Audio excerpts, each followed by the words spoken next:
Hello and welcome to the Student Council podcast, an educational advice show made for students and by students, where everyone is qualified to talk about their own experiences. My name is Carter Dvorak, and today we are joined by my high school civics and econ and AP government teacher, a Wordle aficionado, a spelling bee genius, Mr. John Green. How are you? I'm great, Carter. So good to see you. Thanks for hosting me.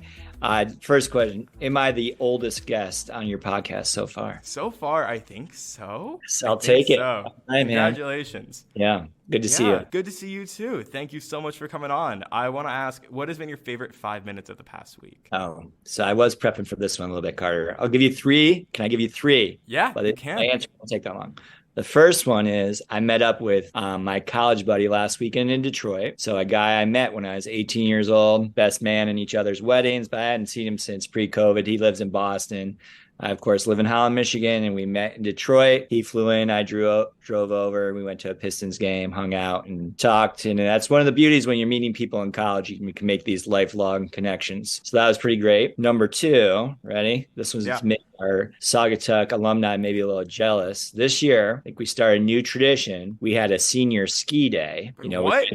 Yes, we did something productive with the senior skip day. No more Anna's house or anything. We decided we were going to take the senior class skiing as a school-sponsored activity. So, I planted the seed during senior seminar, and you got to give credit to Adele. Adele drove the ship, and she got it all organized. And then she asked myself and Mr. Smith to chaperone. That was a pretty easy answer, yes. So we went skiing to Bittersweet on Wednesday, which was a lot of fun. Only about 20 seniors went. I would have liked to see a few more. But I think we'll keep doing it. It was quite a bit of fun. Lots of kids skiing for the first time. And I'm not a great skier, but it was a lot of fun. But poor Adele got the flu. She organized the whole thing, then got the flu and couldn't go. Dang. And then my third one, this is also exciting, but myself, Miss Lewis and Mr. Shaw just got approved to do a trip this summer to retrace the steps of Odysseus in the Odyssey. So it's super fun. What? Yes, we planned out this trip. So there's Saugatuck, wonderful community. Somebody in the community said, really think teachers should travel over the summer, and they're going to donate a bunch of money to cover the costs. You just had to apply. So myself, Mr. Shaw, and Miss Lewis put in an application to we're going to fly into Rome, go to Sicily, Sardinia, then over to Athens. And so it's super exciting. We just got approved yesterday. So you would have seen Miss Lewis. If you're in my AP Gov class yesterday, Miss Lewis came in, and while the kids were taking the AP test, she gave me a huge high five. We did a couple of fist pumps. We're like, whoa. And honestly, I couldn't really believe it yesterday, but I think we're going to have a chance to have an awesome 10 days in Europe this summer. So it's pretty cool. No way. That's going to be so exciting. I think I'll have to have the three of you on a return episode then, because I want to hear all about that trip. That's going to be so fun. Yeah, very thankful. Still kind of in this shell shock phase that it actually came through. And I think they're going to send Mr. Smith to Iceland, and then a elementary music teacher. I'm not sure where she's going, but I think her trip got approved too. So it's very cool. No way. That's so exciting. I love that you guys get to go on these fun trips and stuff. That's really, really cool. Yeah. I want to circle back to your first one real quick. How did you meet that really close college buddy? Was it a roommate thing, or just like a meet at an event or a class? Yeah, so he lived on my floor freshman year. So just basically down the hall from me, kind of kitty corner. And then we played basketball together our freshman year, and then just the friendship grew from there. But then I also lived with him after college in Chicago for a couple of years. But he's a dear, dear friend. And he also was kind of my introduction to Michigan, because I'm a native New Yorker, but his parents have a cottage up in Frankfurt.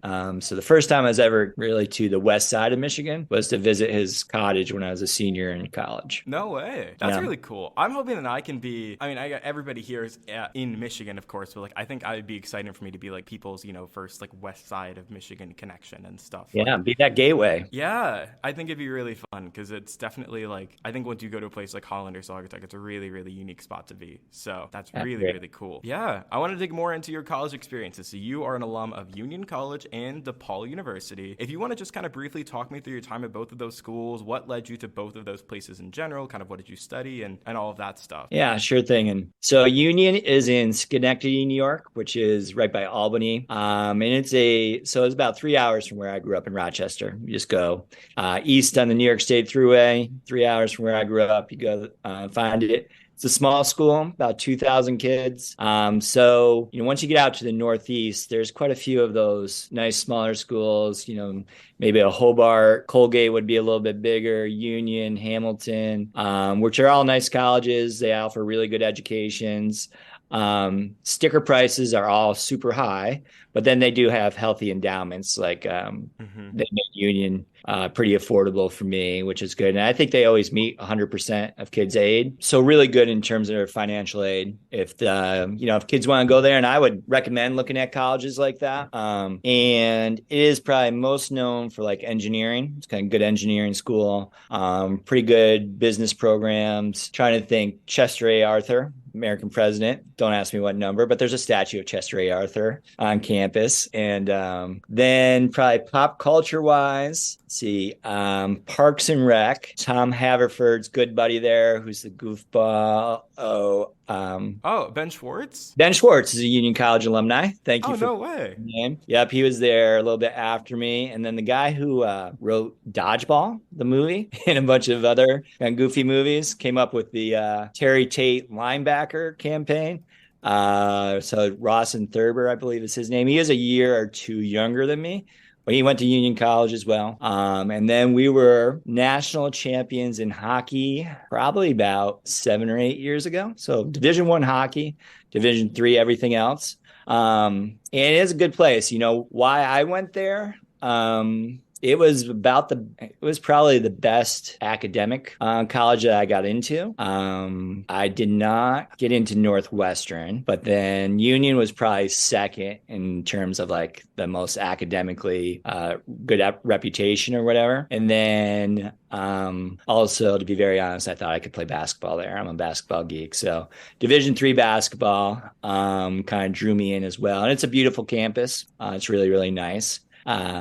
And then I enjoyed it. The thing, thinking of kids, I would say the small schools are great if you're ready to take advantage of the things that they offer to you. So the things that I took advantage of, right? I could play basketball, and then I did a wonderful term abroad.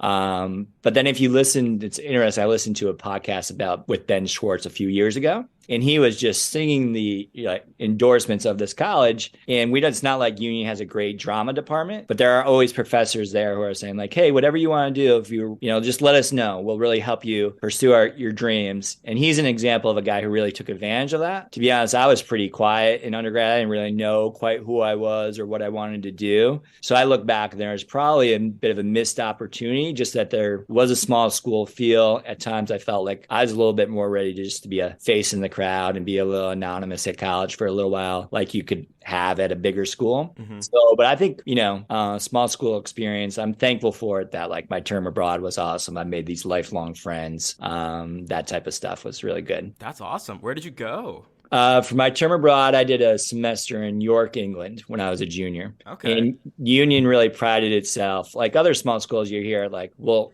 we really want to send everybody who wants to go abroad.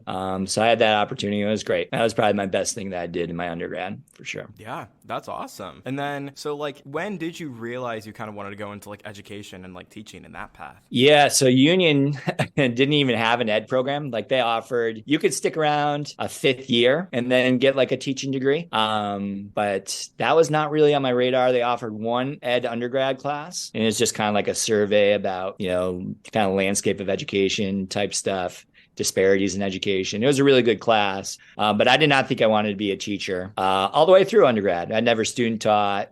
I was an English major, thinking I was going to do some sort of writing, something like that.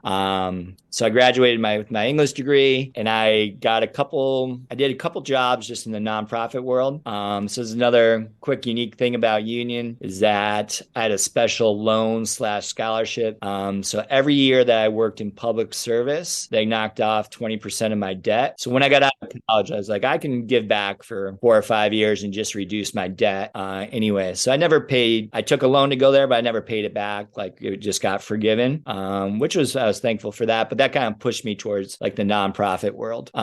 So then I moved to Chicago. I was working for the American Red Cross for a little while, about 6 months. Then I got a job at a place called Jobs for Youth, Chicago, which I just did like fundraising and development work for them. I would like write up grant applications. And once in a while, I would teach there. Like if they needed somebody, because they would have kids come in and do like job readiness classes. And once in a while, I would teach there and I liked it. And then while I was in Chicago, they offered it's called a Teach for Chicago program, where they would, it's kind of like Teach for America, but just within the Chicago public schools. So they would throw you right into the classroom, and then you could earn your master's degree while you're doing that. So that's where I got my master's at DePaul while I was doing the Teach for Chicago program, which was great. And so it's kind of the key here. I also didn't have to pay for graduate school. So the Teach for Chicago program picked up the tab for me to get my master's at DePaul. That's awesome. And like, what is it like, just because I feel like I don't know, like, what is it like kind of getting a master's? Like, what are you kind of doing for that program? And like, how is it different from undergrad? Yeah, well, first of all, I was a much better student when I was getting my master's. Yeah. Year was pretty focused. I would work, I did it all through night classes. So I would teach a full day, and then I would go right downtown to DePaul and take a class. So I was very focused, like, hey, I need to get this done. I was a better student in terms of like, okay, I'm really going for A's here. In undergrad, I could be a little bit lazy and be happy with my B's. And I was like, no, this is grad school. Let's try to crank these things out. To be honest, some of my ed classes were a little bit easier than my undergrads, but I would say the difference for me was my level of focus, and then also the hours. Night classes were a little bit different. The workload wasn't, it didn't seem as bad, but I also feel like how to do school very well at that point. Like, you're going through some learning curve stuff right now. Like, oh, is this going to be more of a class where I have to really read the text, or I can get away with listening to the lectures, or this is what they're doing on Blackboard, or these are some guys you're going to learn all that stuff as you go. By the time you go to grad school, I feel like you probably have a pretty good feel, and to be honest, I can't imagine that getting a master's in education is anything like, it's nowhere close to like a intense business school or law school or something like that. And once you're at that level for education, they're going to help you out, get your degree. There's other people in the same boat as you. But I really liked DePaul. I thought it was a good place. I liked their campus. I really liked their professors. I thought like it was a good environment. So yeah. Yeah, that's awesome. I love, like, it's always important, I think, to have really good support, like faculty and peers and all of that. I think is such a critical element to like furthering education and development and stuff. And I'm curious, like, you've had a lot of time experience like teaching these different subjects. I feel like every teacher kind of has that like their own distinctive teaching style. Like, how did you kind of develop your style? I'm curious, when did you implement that like first 5 minutes talking about current events in your classes? Because I feel like that was always such like a big thing for me in high school. And like, when was that something you really knew you wanted to like put into your style? And like, how did you develop that kind of whole thing? Yeah, probably pretty early on, just as that I like to try to connect with you guys, by talking about the life that's going on around us. I feel like school is a really good place to talk about it. And sometimes I feel like we're doing things in injustice if we're not talking about it. We're all in this place growing up together. So I would think, I'm trying to think if I did that. My first years teaching, I was just learning so much about trying to teach. I don't know how much current events I was doing, but also, this is probably true of any teacher's career, but I feel like a lot has gone on in the 25 years I've been in the classroom here. Like, not to start with something tragic, but like Columbine happened. So my first year teaching was 98. I think that's the year Columbine is 98 or 99. When I was a very young teacher, that hit, and then 9/11's not far after that. And then we get our, the Obama election, and then we get, all the stuff that's happened in the last few years. I feel like there's always been stuff to talk about. Like I said, it's probably true of any time in history, but I've been teaching through some tumultuous times. I think probably, though, when 9/11 occurred, that felt something like, okay, we have to slow down, just talk about what's going on and what's happening. And then with things like Sandy Hook, I feel like you got to talk about stuff, or, the other big events. Yeah, I think it's a good way to connect with students too. Yeah, absolutely. I'm curious kind of to keep going into that. Like, you teach like civics and government classes. Have you noticed, like, has the content you've taught changed? Like, of course, the history hasn't changed, but like, has, the way that you've taught that changed? One, and two, have you noticed like students' interest in different topics shifting over the years? Like, are there things people are more interested in now that was not like an interest when you were teaching 5, 10 years ago? Yeah, I mean, it's interesting. Our students, and you guys included, Mm-hmm. generally more aware. I mean, much more aware than I was when I was your age, but even more aware than kids 10, 15 years ago, just in terms of, all right, there's the constant stream of news and even the things I like to, belittle a little bit, like, oh, I saw it on TikTok or whatever, but Yeah. they're still seeing it on TikTok and it is informing them in different ways. I mean, I think the most notable subject, that kids are much more vocal about and concerned about is like LGBTQ. For sure. That, that issue, you guys are going to be the pioneers on that one. I'm proud of your generation. And I think you're going to bring the rest of us along with you. So I'm ready for the ride and continue to learn.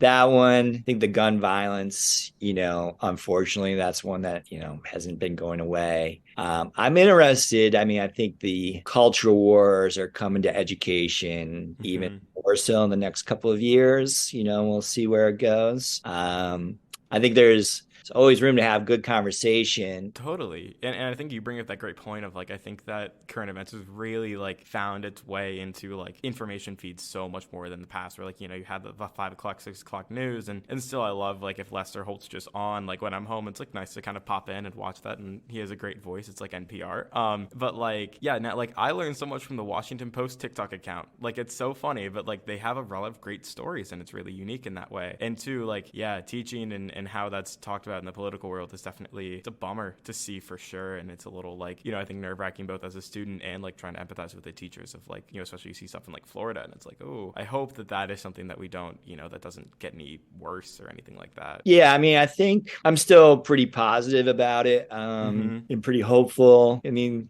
you just don't want it to have a chilling effect on the learning. Like good learning is good learning. If there's an interesting topic and you can research it and find out what was going on and the causes of it, those are really good things. You don't want teachers to just feel like, oh, I can't, because oftentimes, I don't know, sometimes the stuff that you would argue they don't want you to teach about might be some of the stuff that you really should teach about. Like, it's always one of those things. If they tell you should be afraid of it, like, okay, like maybe I will, but also let me look into this, because why are they saying we should be afraid of it? I think is important, critical question to ask is just for you guys, for young students, for me as teachers, kind of what's the story behind the story a little bit. Absolutely. And I'm glad that you're hopeful. And I think I am hopeful as well about this whole thing. And I want to go a little bit more into, so of course, you taught me AP Government and Politics. We were talking, I have my pocket constitution still in my backpack from then. For anybody who's maybe taking the class now, we're kind of going into the course. Are there any like big general tips that you would give on like how to do well, how you've seen people do well in like the course material and the tests and things like that? Yeah, I'd be a little curious to hear from you too, Carter. I think the adjustment that I've seen is that if you go into AP Gov thinking you can just memorize your way through, then you're kind of missing the way they want you to be learning, the way I probably want you to be learning too, they being like the College Board. But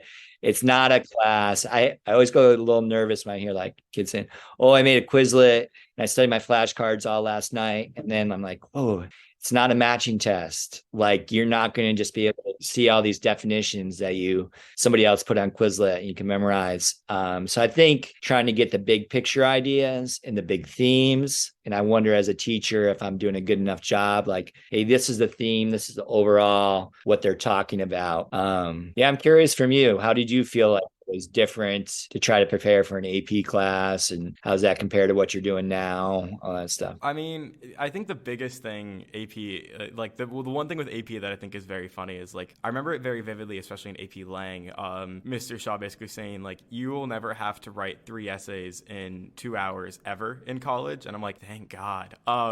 Like, so there's a shift in like what you have to do, but I also feel like AP does a lot of like kind of preparing you to be in some like higher stress situations, some like kind of quick academically challenging situations, which is really nice. I would say for Gov, like there's honestly, you know, I put in brackets in this question aside from watching The West Wing, of course, but there is something to like looking at that bigger picture and kind of seeing stuff. Like I kind of wish I had been watching The West Wing more during AP Gov and like could tie those things closer together now. I mean, still like Gov and civics and stuff gives me such a great appreciation for the show. But like, I think that was something too, is like seeing it in action and seeing it kind of with those broader topics and seeing it being like actually discussed, like what we do in the current events section, like of your courses, I think really helped too, of like, you know, yes, this is, you know, a legislation that passed. Yes, this is an amendment. What did it do? Why did it do? Like, there's a lot, I think digging deeper, which we did in the class, was something that definitely really helped, aside from like learning the facts and the names and stuff. Yeah, we just did that disabilities podcast, which I still think is such a good one. And then we just did that, and then sure enough,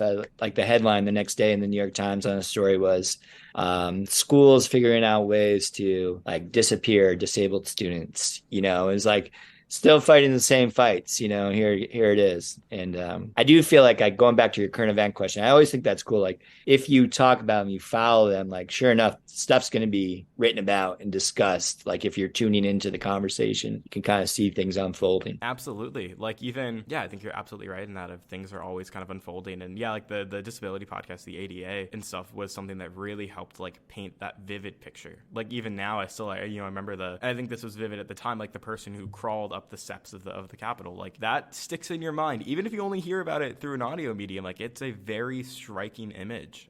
So yeah, seeing how the effects are and kind of looking at it on like both a broad level and like a granular level really help. Yeah, we were just talking about it yesterday or 2 days. Yeah, that's awesome. Now I want to ask you a couple of questions that I love to ask everybody on the show, because I think they're just very fun, very broad things. So let's move into that territory, with the first one being, what is the most impactful piece of advice somebody has ever given to you? Yeah, when I was in high school, actually, and I was listening to you and Ava the other day. You guys are much better band students than I was, but I made it through my high school band until I was a sophomore, much because I had a very good band instructor, like we do at Saugatuck with Mr. Holtz. But his saying was, apathy is contagious, don't catch it. So just kind of being mindful of who you're around. And if you're hanging around other lazy folks who kind of tap out on things, then you might turn into that lazy person as well and kind of tap out on stuff. Because he was remarkable for the people he kept in band, myself included. Because I was, my freshman year, I did it just to do it, get my music credit out of the way. But then he was great. So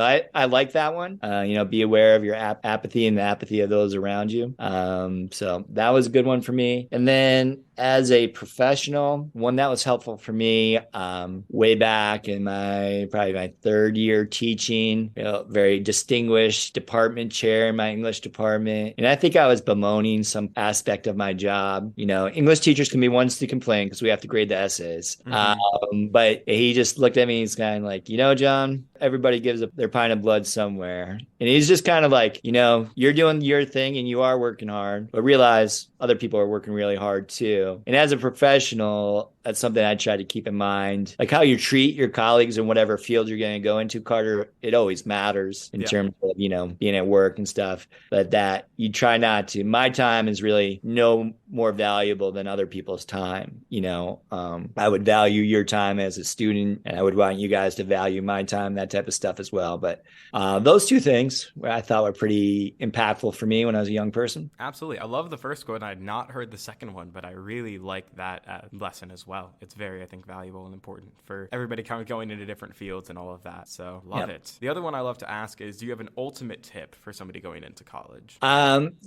I think, you're still going to learn quite a bit about yourself through the journey, which is wonderful. That's one of the big reasons to go, in addition to learning a cool subject or whatever you're studying, but you're going to learn a ton about yourself. But I say the best you can, try to stay true to who you think you are too. Just lean right into that. I think I was a little concerned about what I thought I needed to be, that type of stuff, as opposed to just leaning into who I totally was.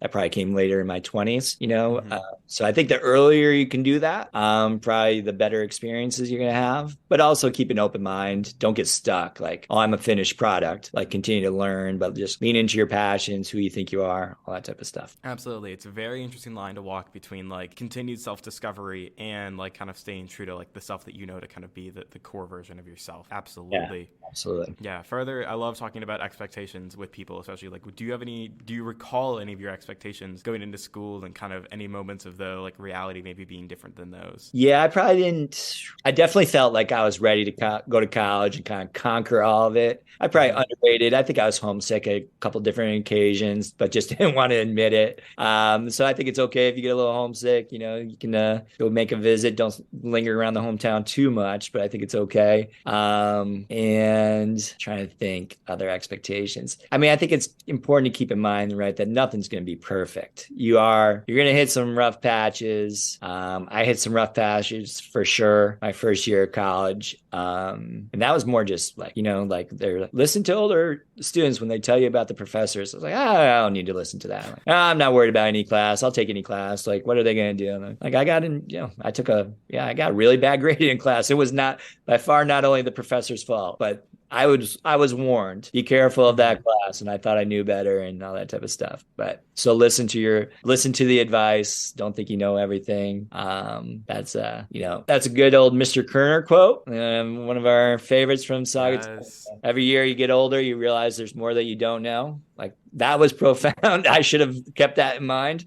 Like the more you learn, you're more like, oh shoot, I didn't know that stuff before. So I keep that in mind. Indeed. Yeah. I think like, especially I think kind of having the privilege of coming from a school like the Saugatuck, where like I feel like literally there's not a bad teacher at Saugatuck High School. I love all of the teachers are phenomenal, and it was kind of like, and they all had their respective subjects. And I think you come to college and you realize the importance of a professor and the value of things like Rate My Professor and things like that. Right. Like, it is important to know the classes you're going into and who's teaching them and things. So you've definitely learned that lesson. Speaking of Mr. Kern, this was a question that I've been wondering about for a while. Who's running Quiz Bowl now? Who took that job? It's back. Yeah. So there's a guy, Mr. Wickham, Kenny Wickham is his name. And he I think he's been like our floating sub, but now he's around almost every day. But he took on the Quiz Bowl job, and they're rocking it, Carter. Yeah, that's what I've heard is they're crushing it. Yeah, so they go against my oldest, who's a proud member of the Holland High Quiz Bowl team.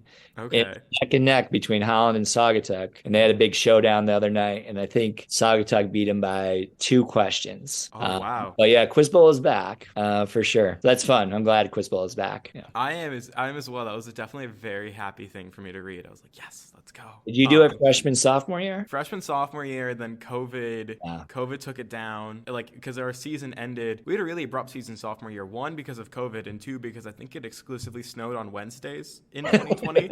Yeah. Because it was like always like the week is fine, and then Wednesdays it's like ice warning, and I'm like, I guess we're not doing that this week. But and then it was like, and then of course Mr. Kerner moved to a different school for his senior year, so it was kind of like alas. I remember the AP Gov Jeopardy kind of gave me the right Quiz Bowl rush that I needed though, so that was a nice moment. Yeah, we just did that the other day too, and actually, so this was I was a moderator at a Quiz Bowl earlier this year, and so let's see if you remember this. If you'll get this term, they talked about the shadow of the moon. Do you remember what that term is? So this is like Roe v. Wade, how we get the rights. Do you remember that term? It starts with a P. Oh no. Do you know what I'm talking about though? I think so. I'm trying to think. Roe v. Wade, you say Shadow of the Moon and I think of like Dark Side of the Moon. I'm like, that's a Pink Floyd album. Yeah. But so they said it was like it was the shadow of the rights that we have in the Constitution, but we don't actually have privacy. They use like the 4th Amendment, the 9th Amendment to kind of create this shadow that says it gives us privacy. Yeah. So this is a very geeky conversation that we're having right now. I'm loving it. I love it. But do you remember the term? So how they made the right to privacy. Oh my gosh. I know. Like now that you told that story, it's very much in my mind, but I'm trying to like rack it through. I feel bad. So it's called a penumbra, right? Penumbra. Yes. Yeah. So Augie was there, and Augie got it. He got that question right. It was one of these quiz bowl roundtable things. And then I went home and I was talking to my kiddo. I was like, hey, did you get penumbra? He's like, no, I didn't know penumbra. I was like, hey, man, you got to listen to dad because one of my students knew it. You didn't know it. You got to listen to me a little bit more often. Well, Augie gave me credit for 2 quiz bowl questions that night. It was funny. That's amazing. Yeah. Penumbra. I remember it now, and I don't think I'll ever forget it. There you go. Yeah. Now Yeah. you go under Jeopardy later in life, Carter. I would love to. Man, that'd be fun. Yeah. Like Ken Jen, like I feel like it'd be way harder than even you think it is. Like I feel like it would be something where like I want to take the quiz, but I feel like it would just be you have to know so much. Yes, very, very category driven. If I got a few categories, I'd be okay. And then there'd be some other categories I'd just be lost. Right. Like, no shot. Yeah. No shot. I think I remember there's a Cheers episode where like Cliff Clavin goes on Jeopardy and like all the categories are like dedicated to him, and it's so funny. Yeah, he kills. Yeah, so good. That's a great series. All beside the point. Do you have a dorm room essential item? Something that either you remember like loving in your dorm or like that you would. Yeah, this cracked me up when I was looking at your question. So, I mean, back in my day, you had to have a CD player and good speakers, and then somebody had to bring the gaming device, which would have been like a Nintendo or Sega Genesis back in our day. Yeah. Then TV, that type of stuff. I mean, we were right at the start of like you can just sit in your dorm room and play Tetris or a video game back in the day if you chose to. So there's always a gaming device, a stereo, a TV, and maybe you could get a microwave in there to make some popcorn. Those kind of stuff. It did make me curious how you guys can consume your music in the dorms these days. Is everybody kind of doing their own thing with their headphones and Spotify, or are you like? Because we used to just blast music in the dorm rooms. That definitely still does happen. I think that there is a lot to be said about like headphones and things, especially in like public and all of that. But there are definitely like I remember I've definitely been awoken on many a football Saturday to like the reverberations of a beat coming through my walls. So like definitely there are those people who love like who still blast the music and you can hear it. I think in the showers, especially like where there's a communal bathroom, and that's a really big place for like usually somebody will have some kind of like big loudspeaker going in the showers in the bathroom. So that's kind of nice in the morning. Like I think on the first day of class, I woke up and I walked in and somebody's blasting Pitbull, and I'm like, this is the right energy I need.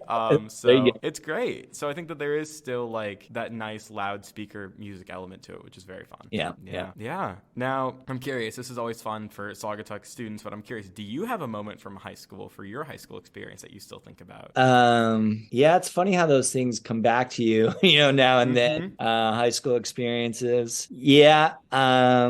I mean, I had a good group of friends, so those things will kind of pop in and out randomly. I have good basketball memories, and I've just hanging out with my buddies' memories. In school, probably the craziest one would be my freshman year taking biology. We're doing a lab, which was the way we used to do it. It means you double up your periods. So opposed to being in biology for 45 minutes, you'd end up being there 90. Like once a week, they'd do a double period. Okay. But this is back in the day when teachers used to smoke all the time.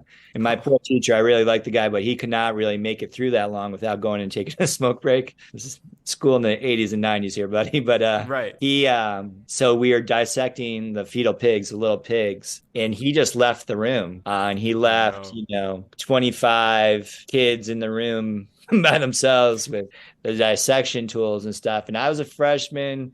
And then there are some kids in there who are seniors who like, this is maybe their second or third time through biology. Oh no. And then, like the next thing you know is that a kid had taken the rope and put it through the nose of the pig. And then literally, Carter, he was standing up on a lab table, like swinging the pig around his head. It was amazing.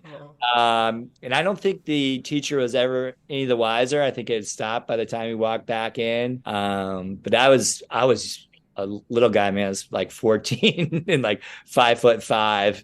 I was like, whoa, what is going on here? Yeah. It's pretty funny.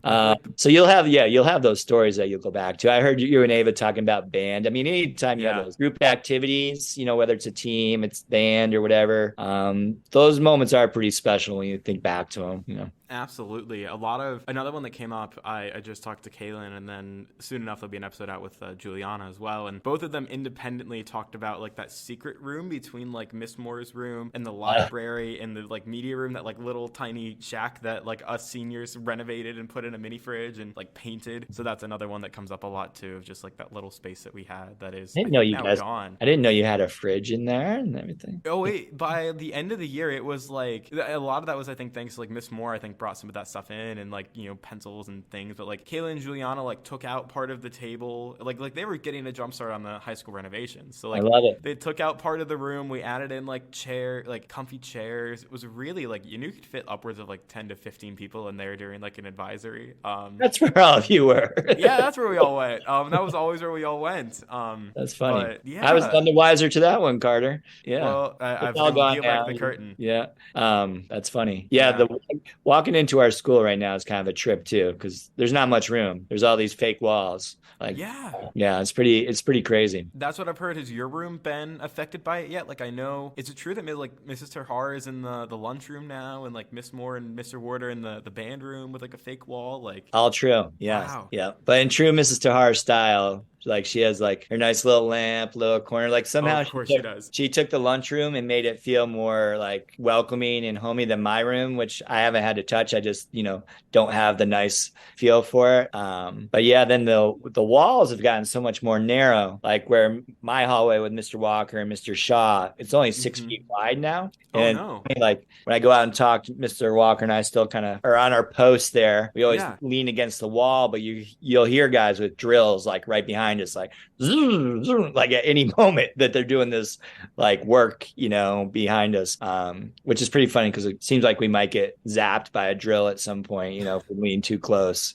But yeah, it's a different feel around there right now. But the band room's awesome. That's really cool. It's gorgeous. I kind of like peeked around it over winter break a little bit, but it was just absolutely. It's a wonderful room, and like that's also going to be the front office. Rumor has it. Is that true as well? Like, so that's where they all are now. So like Miss Finger, they all moved to that part of the building. That's only going to be temporary though, and then Dr. Travis is going to move in there. Like that will eventually be the superintendent's office, and then the folks in the main office will move back to like a more centrally located area, as far as I know. That's exciting though. Yeah. I'm very excited to see how it'll all look in the end and like what that'll all be like. I feel like I'm a little bit grateful though that I think our senior class struck kind of the perfect medium of like, getting out right before all the big renovations started. And like, yes, we don't get to see the end product, but we also don't have to like live through it for a while. So yeah. I agree with you. I think, because they actually even moved lockers, Carter. Oh, no way. Like they put drywall right up over where the lockers were, but they just moved the blanket lockers like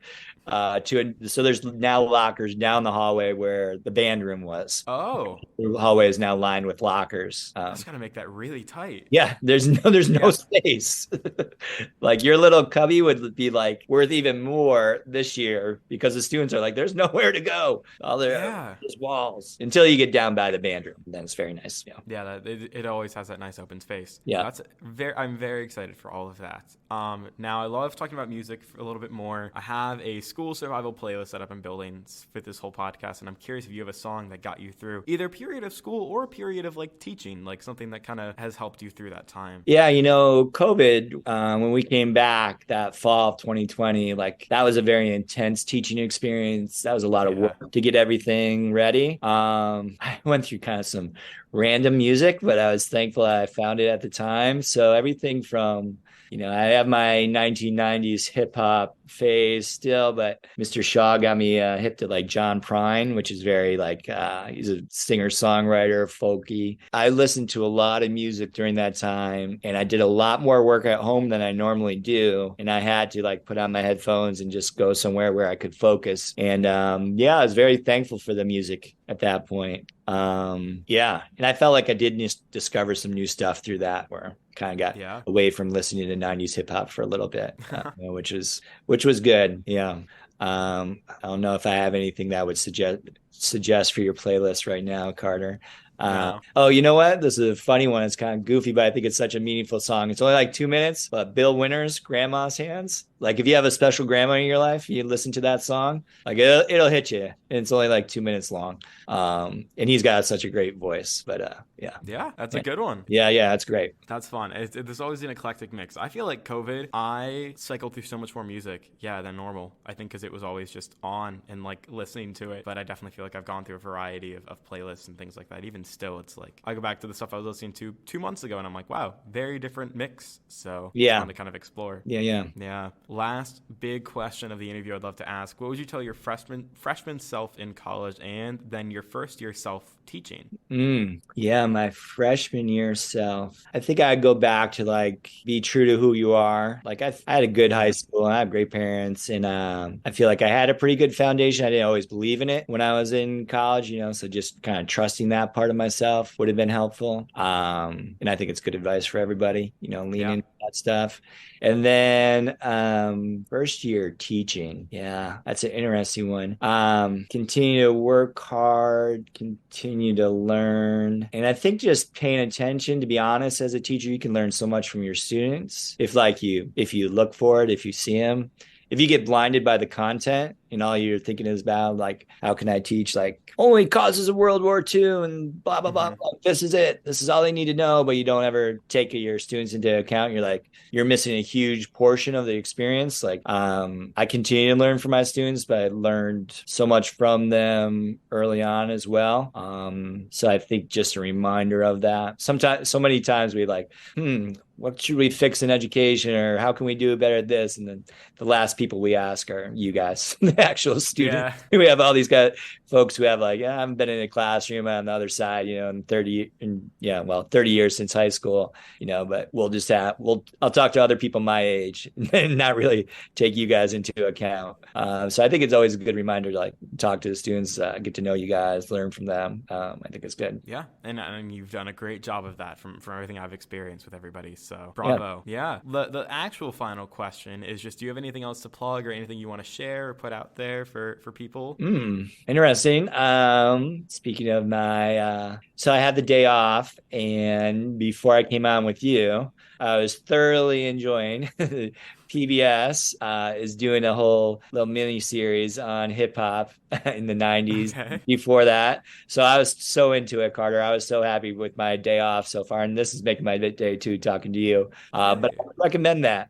Chuck D from Public Enemy is the producer. And so I watched the one that took you through the 80s, which is great stuff. Talks about Reagan, the war on drugs, and what's going on in LA and New York and all that stuff. And then I went back and was watching the first episode, which is more like 60s and 70s. But I was telling my kids who are also home, like, hey, this is when you've gotten old, is when they are doing a special on stuff that you really enjoy on PBS. You're really not so into it. Yeah, it was good. So I guess I don't have anything personally to plug, but I would give that a shout out. I think that's it was really cool. That's a great one. I will link that in the show notes for sure. Yeah. I'll be curious I'm so curious about what the documentaries will be on, like the 2020s and the 2010s kids, and like, oh man, it's gonna be good stuff. Yeah, when like Stranger Things comes out, but it's like, I don't know, in the 2060s, and it's about everybody in the 2020s, and I'm like, it's gonna be weird, but it'll be exciting. You guys are fascinating too, though, because you have footage of absolutely everything. We do. Like on your phones, you like everything will be able to be played back. Sometimes you go back to the 60s and 70s and feel like, oh, I've seen that before in a little bit of a different documentary, right? But there's limited newsreels and info, and you guys have it all. You've been living through these times and from so many different perspectives. I think I trust your guys' generation is going to produce great music, art. I think really interesting commentary. Yeah. Like I have an 18-year-old in my house who is funny, irreverent at times. And I think, coming out on the other side of some of these things, I think it's going to just be rich for our arts and to see how we are taking it all in, Yeah. I think you're right. I appreciate your faith in our generation and your confidence. I think it's always nice to hear that from prior generations. I think there's definitely, at least it gets inflamed a lot of the like generational quote unquote wars or differences. So I appreciate the hope and the faith in us. Yeah, no, yeah. I'm pretty bullish on you guys. guys, have some hope. There's some stuff. There's some stuff that you're gonna have to help us out with here, Carter. No shortage of things going on, but yeah, I'm looking forward to it. You guys don't you gotta clue us into the jokes at times though. Like don't just fly over our heads. Give us a little shout out at times to keep us involved. We can do that. I was just watching an SNL skit of Pedro Pascal was on this last weekend, and he was like playing like a teacher at an assembly, and like all these kids were making like TikTok videos of him, and he's like, I don't know what you're saying. Like, I don't know if this is a good thing or not. I don't know what it means. It was very funny to kind of watch, and even I'm like, I don't know what these words mean either sometimes, but we'll try our best to cue you in. All right, man. Yeah. Well, thank you very much for coming on. It's been wonderful to talk to you. Do you have any other kind of final parting words for the episode? No, I'm proud of you, Carter. I think it's great. Keep it going. Let us know if we can ever help you out, but I'm always curious to hear how you guys are doing. And I've been recommending your pod, so keep it going. Thank you. Yeah, good luck with the rest of your semester. And I know I'll see you. I don't think you'll be a stranger to us too much, so look forward to seeing you in person, not too distant future. Me too. Definitely. Yeah, and best of luck with the rest of the trimester and the rest of the year for you as well. Thank you for coming on again, listener. Thank you for listening. I've been Carter Dvorak. That has been John Green, not the Crash Course one, but the other one, but still my favorite John Green. You know what? I'll put it on the record right now. Anyways, you want to find us, our Instagram is at StucoPod. Our email is stucopod@gmail.com. If you have any other questions or suggestions, wishing you the best of luck and the best of times in all of your educational endeavors. The Student Council is adjourned.